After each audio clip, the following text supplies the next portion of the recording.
ஜெயம் ரவி ஆர்த்தி அவங்களுடைய விவாகரத்து வழக்குல திடீர் திருப்பமா சமரச பேச்சுவார்த்தையில என்ன நடந்துச்சு? ஆர்த்தி அவங்களுக்கு ரொம்ப உடல்நிலை சரியில்லையா? ரவி இத பார்த்து ரொம்பவே பதறி போயிட்டாரா? என்னாச்சுங்கிறத வாங்க பார்க்கலாம். அதுக்கு முன்னாடி நீங்க இப்பதான் நம்ம சேனலுக்கு ஃபர்ஸ்ட் டைம் வரீங்கன்னா மறக்காம நம்ம சேனலை சப்ஸ்கிரைப் பண்ணிக்கோங்க. ரவி அவங்களும் ஆர்த்தி அவங்களும் பெரிய போறாங்கன்னு சொன்னதுமே எல்லாருக்குமே ரொம்ப அதிர்ச்சியா தான் இருந்துச்சு. ஒரு அழகான ஜோடி. இதுக்கு முன்னாடி ரெண்டு பேரும் சேர்ந்து பேட்டி எல்லாம் கொடுத்ததுல ரொம்ப காதலோட அழகழகா பேசியிருந்தாங்க. அந்த வகையில ரவி அவருடைய வாழ்க்கையில அவருக்கு நிறையவே பிரச்சனைகள் இருந்திருக்கு. தனிப்பட்ட வகையில அவங்களுக்கு சுயமரியாதை இல்லை. இந்த மாதிரி பிரச்சனைகள் எல்லாம் நான் சந்திச்சதுனாலதான் இப்படி ஒரு முடிவை எடுத்தேன் அப்படின்னு அவருடைய தரப்புல இருந்து அவர் நிறைய விளக்கங்களை நிறைய யூடியூப் சேனலுக்கு கொடுத்ததா கூட தகவல்கள் வெளியாச்சு. அந்த வகையில ஆர்த்தி அவங்களுடைய சைடு இருந்து பாத்தீங்கன்னா அவங்களுக்கு இந்த விவாகரத்து வாங்குறதுல எல்லாம் விருப்பமே கிடையாது. அதனால அவங்க சமரச பேச்சுவார்த்தை, அது மட்டும் இல்லாம அவரை சந்திச்சு கொஞ்சமாச்சு பேசணும், அவர் கூட எனக்கு பேசணும்னு ஆசை, கொஞ்ச நேரம் அவர் கூட பேசிக்கிறேன் அப்படிங்கிற மாதிரி எல்லாம் ஆரம்பத்துல இருந்து கேட்டுட்டே இருந்தாங்க. கொஞ்சம் அவர் கூட பேச விட்டா போதும், ஒரே ஒரு முறை பேச விட்டா போதும் அப்படிங்கறது அவங்களுடைய கோரிக்கையா இருந்துச்சு. அந்த வகையில சமரச பேச்சுவார்த்தைக்கு இதுக்கு முன்னாடியே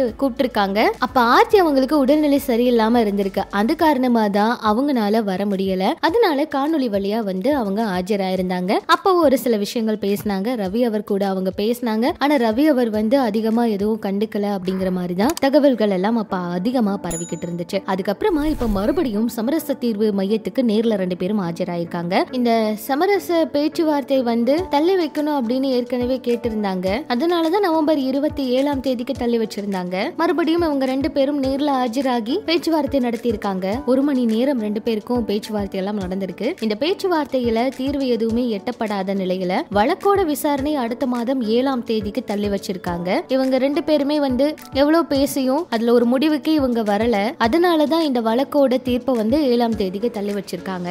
முன்னாடியும் தனுஷ் அவங்களும் ஐஸ்வர்யா அவங்களும் ரெண்டு பேருமே ஆஜராகாம இருந்த சமயத்துல என்ன சொன்னாங்கன்னா, அவங்க ரெண்டு பேரும் சேர்றதுக்கு விருப்பம் இருக்கிறதுனாலதான் இந்த மாதிரி ஆஜராகாம இருக்காங்க அப்படின்னு எல்லாம் கூட எவ்வளவோ நியூஸ் எல்லாம் பரவச்சுங்க. கடைசியில பார்த்தா கடைசி விசாரணையில அவங்க ரெண்டு பேருமே ஆஜராகி விவாகரத்துக்கு மனதார விவாகரத்து வாங்கிக்கிறோம் அப்படின்னு சொல்லி அவங்க ரெண்டு பேரும் பிரிஞ்சுட்டாங்க. இதே போலதான் இப்ப ரவி அவங்களும் ஆர்த்தி அவங்களுடைய பிரச்சனை போயிட்டு இருக்கு அப்படின்னு சொல்லலாம். இந்த சமரச பேச்சுவார்த்தையும் இந்த தீர்வு அவங்களுக்கு எட்டப்படாத நிலையில தான் அடுத்த முடிவு என்னன்னு எடுக்க போறாங்க. அதாவது ஒருத்தர் விவாகரத்துல உறுதியா இருக்காங்க, இன்னொருத்தர் சேர்ந்து வாழணும் அப்படிங்கறதுல உறுதியா இருக்கிறதுனாலதான் இந்த பிரச்சனை இவ்வளவு பெருசா போயிட்டு இருக்கு.